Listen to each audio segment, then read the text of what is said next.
Hello and welcome. My name is Grace Costantino and I'm the owner and lead artist of Graceful Designs. And in this video, I'll be showing you how you can do your own resin ocean waves like you see on this tray.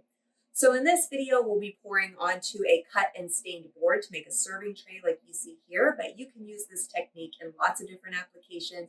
You could use it on furniture, on canvas, on cutting or serving boards. The sky's really the limit, so use your creativity and have fun. A couple of preliminary things when working with resin. First, you want to be working in a protected, preferably indoor, but well ventilated area.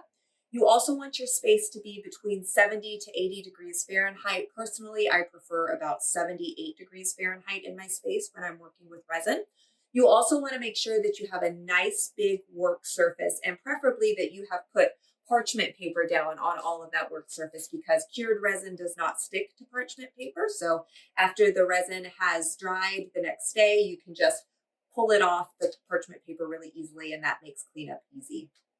Now, when it comes to the actual setup for pouring your resin ocean waves, whatever you're pouring onto, you want to make sure that that is elevated off of the surface that you are pouring onto. And one of the main reasons for that is with the resin ocean waves, we do a really cool technique where we allow the resin to waterfall over the side. But what that's going to mean is that as it falls over the side, it's going to make a mess of a pool of resin all around our board. And you don't want whatever you're pouring onto to actually be sitting in that pool. So by elevating it, I like to use party cups to do that like you see here. You just make sure that your board or whatever your surface is stays out of that mess and stays nice and clean. The other thing that we're going to need to do, because as I said, we're letting the resin waterfall over the surface, we want to make sure that the back of whatever we're pouring onto stays nice and clean. And as the resin goes over the sides, that it doesn't then go onto the back and make a mess. So you're going to want to put some good quality painter's tape all around the back of the surface of whatever you're pouring onto. And then after 24 hours, when your resin has dried, the moisture has released from it, you'll just then be able to come and peel this painter's tape off and then have a nice clean surface on the back. And then the final thing to note is when you're elevating the surface that you're going to be pouring onto, you want to make sure that your surface is angled ever so slightly downward on the side that you want to pour your resin onto. So for instance, I want to pour my resin on this side, so I have it angled ever so slightly down here. And the reason for that is with the resin ocean waves, we only want to pour about 1/3 to at most a half of our surface and then leave the other part of it clean. And part of that is so that it mimics the seashore. But also if we're doing something like a serving board or a serving tray like this is, we want to make sure that we have some surface that is nice and clean and still more usable. And as resin cures, it will expand a little bit. And we want to make sure that as that resin is expanding, that it doesn't encroach up onto the area that we're trying to keep clean. So by angling it ever so slightly, we ensure that if the resin does expand, it expands this way off of our board rather than into the area we're trying to keep clean. That said, you don't want to angle it too dramatically because we don't want the resin to literally just pool off of the board. So what I do is I literally just take a piece of cardstock, fold it in half and put it under the cups. And that gives me just enough of an angle to be sure that I can keep the side clean that I want to keep clean. So with those preliminary things in mind, we're ready to get this started. And first I'll go over the materials that you're going to need for the process. I have put together an Amazon list with all of these materials, and the link to that list is included in the description of this video. So that should make it really easy for you to be able to find the things that you'll need to do this awesome project. But with that said, let's get into our materials. So the products that you'll need for this project include a 2-part epoxy resin. I like the brand Naked Fusion, the artist's resin. It's zero VOC, non-toxic, food safe, and it's also a nice 1-to-1 mix ratio, so it's really easy to use and a good choice for especially products that might come into contact with food, such as serving trays or cutting boards. You'll need little disposable cups that you can use as stands for the boards you're going to be pouring onto, silicone measuring cups, mica powder pigments to color your resin, and then you will also need the epoxy resin pigment in ocean white to help create your ocean waves. You'll need a little plastic measuring teaspoon for your mica powders as well as little wooden sticks to mix. You'll need a plastic spreader or plastic spatula as well as a plastic tweezer that you can use to help get things that might fall into your resin out of the surface. You will need a heat gun as well as a hair dryer. Just any sort of hair dryer will work as long as it has different heat settings, because we'll want to be able to use the coolest heat setting for our purposes. You'll also need some either 220 or 240 grit sandpaper, painter's tape, disposable plastic gloves, alcohol, and paper towels. And then, of course, you'll need a board or whatever it is that you want to pour onto. I am using this wood board that I cut down and stained in a deep walnut to create my Ocean Waves resin tray. So now that we've gone over all of the preliminary things, it's time to calculate the amount of resin that we're going to need. And there are a lot of online calculators that you can use where you just enter the different dimensions and the depth of your pour, and it'll tell you how much resin you need. In the description to this video, I've included a link to the resin calculator that I like to use, so you can just refer to that. But for this particular project, I'm thinking that I want to cover approximately half of this board in length and the full width. So my board is 18 inches in total. So that means I want about 9 inches in length. And then I know that my board is 7.5 inches wide. And then for these Ocean Waves projects, we're looking at about each layer being about 1/16 of an inch. And this tray is going to end up being 2 separate layers of resin, each layer 1/16 of an inch. So in that resin calculator, I calculated for 8 inches long by 7.5 inches wide by 1/16 thickness. Now, the resin calculator told me I would need about 70 milliliters in order to cover that much surface, but I always like to round up because particularly on this project, we're going to end up with a lot of resin that comes over the side and ends up on our table. So it's good to have extra so that we can account for that resin loss. So I'll often pad my resin measurements by up to 50%. So I'm actually going to mix 100 milliliters for this first pour that involves my different colored layers as well as a clear and a white layer for my waves. And as I mentioned before, the resin that I like to use is a nice 1-to-1 mix ratio. So that means that we're going to be mixing equal parts of our part A resin with our part B hardener. Now, what you see here is that I have my part A in a hot water bath, and this is one of the tips that I use. 2 times throughout the process of mixing my resin, I put the resin in a hot water bath, and this will just help sort of lower the viscosity of the resin, make it easier to work with. It'll flow more, it'll mix more easily, and it'll also release bubbles more easily. So I have had my part A epoxy in this hot water bath for about 20 minutes. The water bath started at about 135 degrees Fahrenheit. It doesn't have to be exact, but approximately that.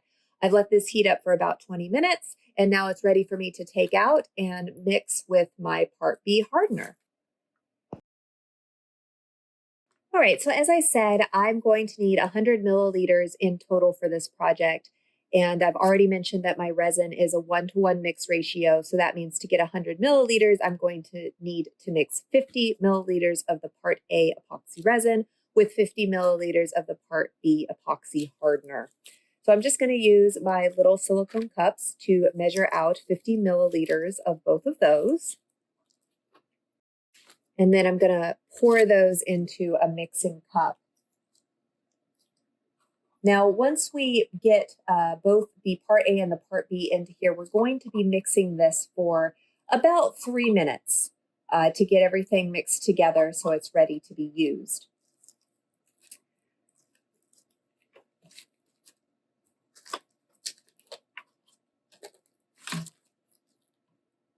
Okay, so as you're mixing, a couple of things that you want to keep in mind. You want to try to make sure that you're mixing fairly slowly but thoroughly. You don't want to mix too vigorously because one of the things we want to avoid while we're mixing all of this is we want to avoid introducing too many air bubbles. It's inevitable that as you're mixing this, you're going to end up introducing some air bubbles to the process, but we want to try to make them as few as possible. And if you mix really vigorously, you'll just end up with a lot of bubbles. And make sure that as you're mixing, you're scraping the bottom, you're scraping the sides, you're doing a round and circular motion as well as up and down motion. You're just really trying to make sure that you get all of that mixed. And what you'll see as you're mixing is it will start really cloudy. And then the more you mix it, the more and more transparent it will get, the more and more that cloudiness will disappear. And that's kind of how you can tell that you've done a good job mixing your resin. But again, I have generally found that if you mix like this for 3 minutes, you'll get a nice mix and it will be ready to go. The other thing that you always need to keep in mind with epoxy like this is as soon as that part A resin is mixed with that part B hardener, it's actually starting to cure. And each different brand of resin that you might try has different amounts of work time. And one of the things that I like about the brand that I use, the Naked Fusion, is it has a 45-minute work time, which is actually pretty high for a lot of resins. So that means that from the moment that my part A is mixed with my part B, I've got 45 minutes before this resin is cured too much for me to really continue to work with it. So just keep in mind that whenever you're doing a resin project, you are always on the clock. All right, so I've been mixing for about 3 minutes. I can see that it's become pretty transparent. A lot of the cloudiness that was there is gone. So now we are ready to move on to the next step. What I'm going to want to do is divide my resin into 5 equal parts. 4 of those will be mixed with my colors, and then the 5th part that I pour, I'll actually divide that in half, and half of that will remain clear, and the other half of that will get my white pigment to make my waves. So since I mixed 100 milliliters, I'm going to pour about 20 milliliters into each of these little measuring cups. Okay, so now that I've got my resin poured into 20 milliliters each in each of these cups, I'm going to start mixing them with the mica powders. And really, you can choose whatever colors you want. The main thing is you want to sort of choose one really dark blue, one really light blue, and then a medium dark blue and a medium light blue. And the particular colors that I'm using, I've listed in the descriptions at the bottom of this YouTube video, so you can check that out if you want to.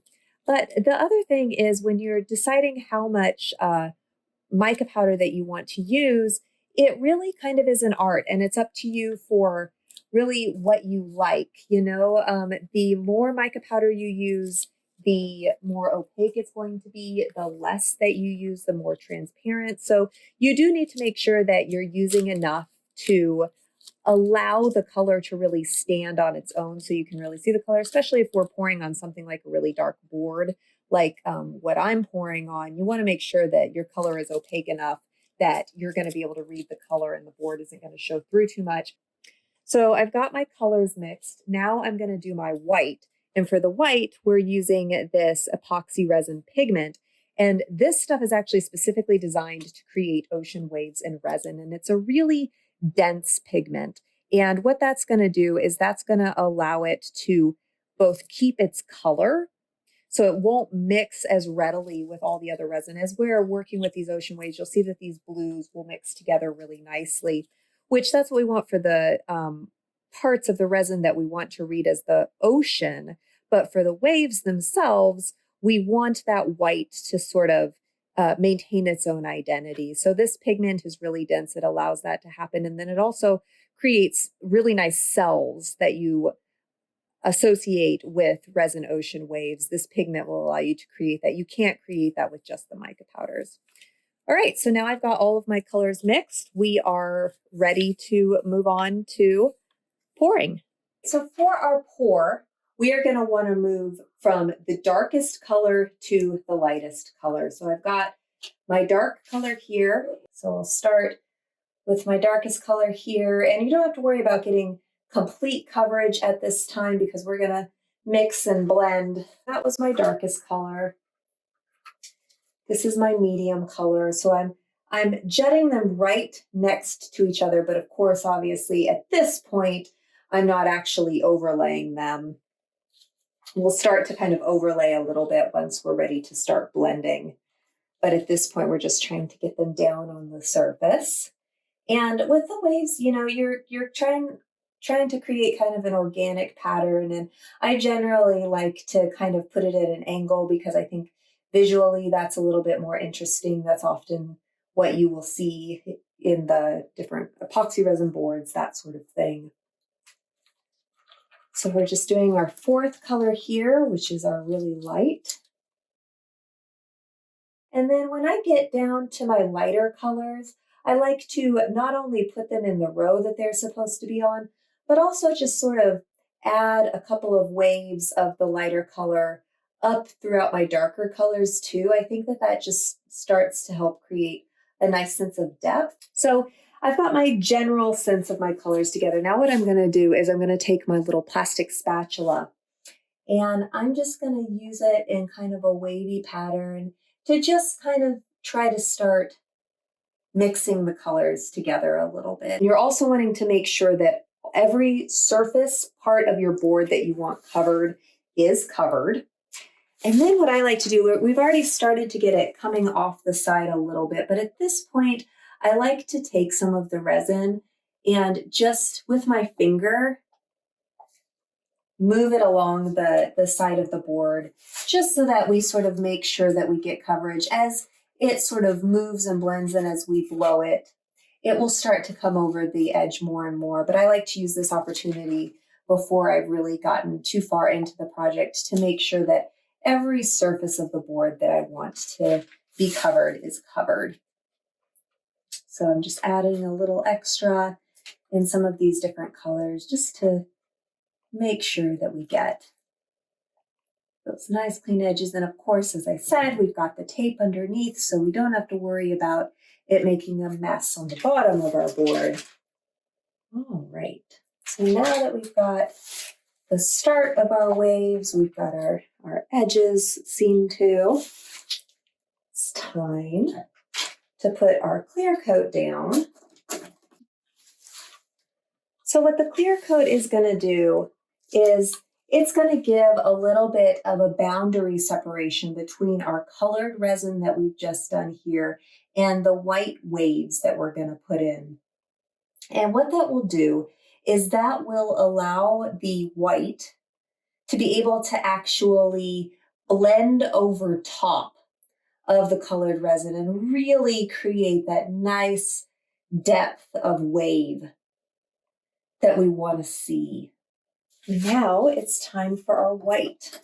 Now you don't want to go too thick with the wave, because if you do your line of white too thick, it'll be really hard to get it to blend and flow. So in addition to doing the portion right at the edge of the clear, you also just want to add some white elsewhere throughout the colors. Now, if at any point you accidentally drip resin into a section that you don't want, just take a paper towel with some alcohol on it and wipe that away. So now it's the fun part where you just play with your hairdryer to blend everything. Now you're going to want it on the lowest heat setting possible, but the highest flow volume. And you're just going to come in and angle and just get it to move, get it to create those waves. And you're just, letting it flow, letting it be organic, coming from the different sides, different angles. Sometimes it may take a little time for it to start moving the resin. You may have to be persistent with it. And at this point, you know it's going to start to fill off the edges too a little bit more, so you'll get some foam patterns at the bottom as well.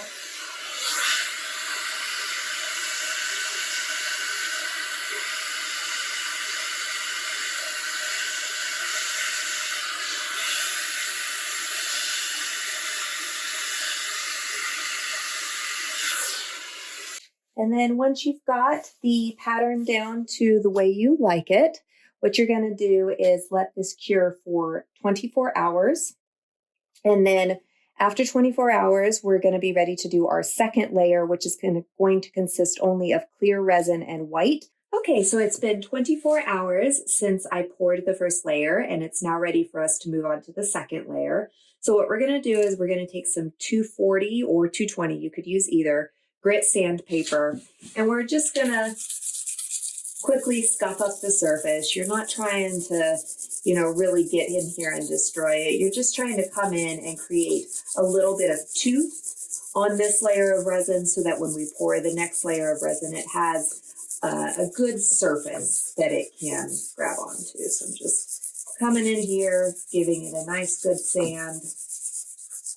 And then when I've done that, I'm going to take a paper towel that has just some alcohol on it, and I'm going to wipe away all of that sanding dust.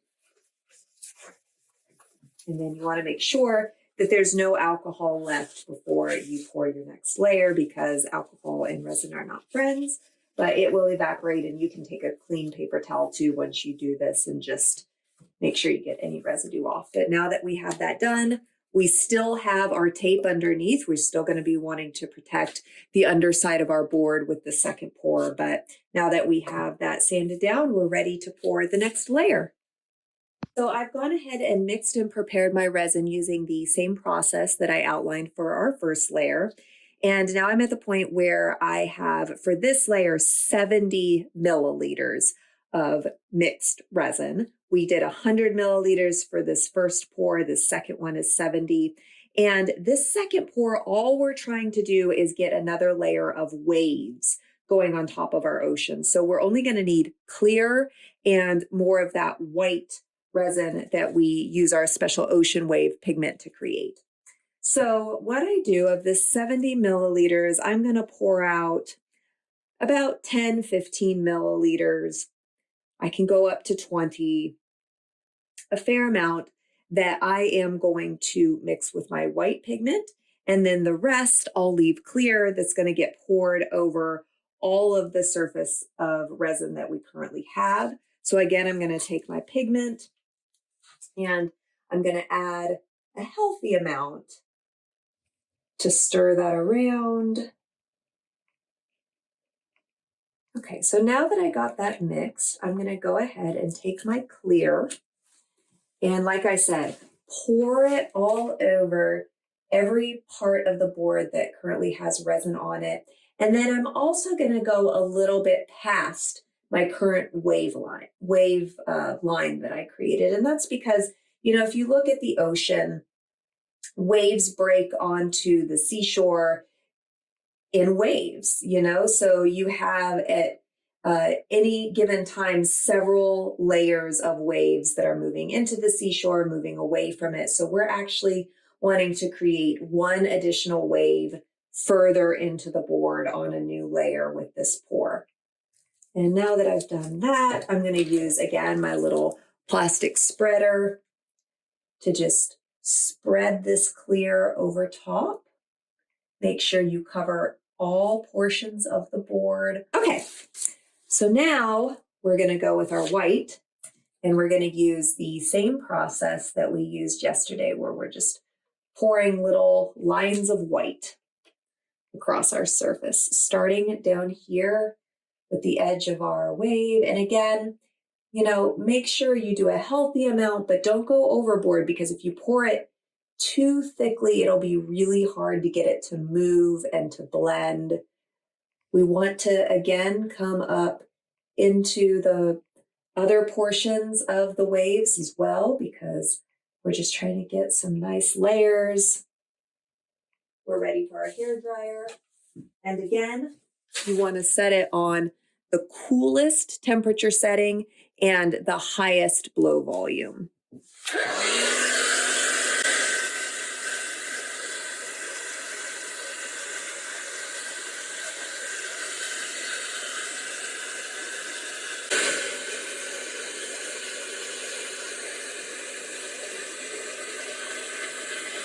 And there we go. I'm pretty happy with that. So now what we're going to do is we are going to let this cure for 72 hours. So once your second layer of resin has cured for 72 hours, you're ready to do any finishing work that you may want to do. For example, if you want to put a coat of polyurethane on any of your non-resin surfaces. In this case, it was a serving tray, so I added my hardware, some feet and some handles, whatever finishing work you need to do. Wait for 72 hours, and then you can do that, and then you'll have a beautiful finished product. So I hope that you enjoyed this tutorial. I hope it makes it easy for you to try this project at home. If you enjoyed this video, be sure to follow me on Facebook and Instagram, Graceful Designs, where I share lots of different process videos and different fun projects and artworks that I do. So thanks for joining me, and have fun with your creativity and your resin projects.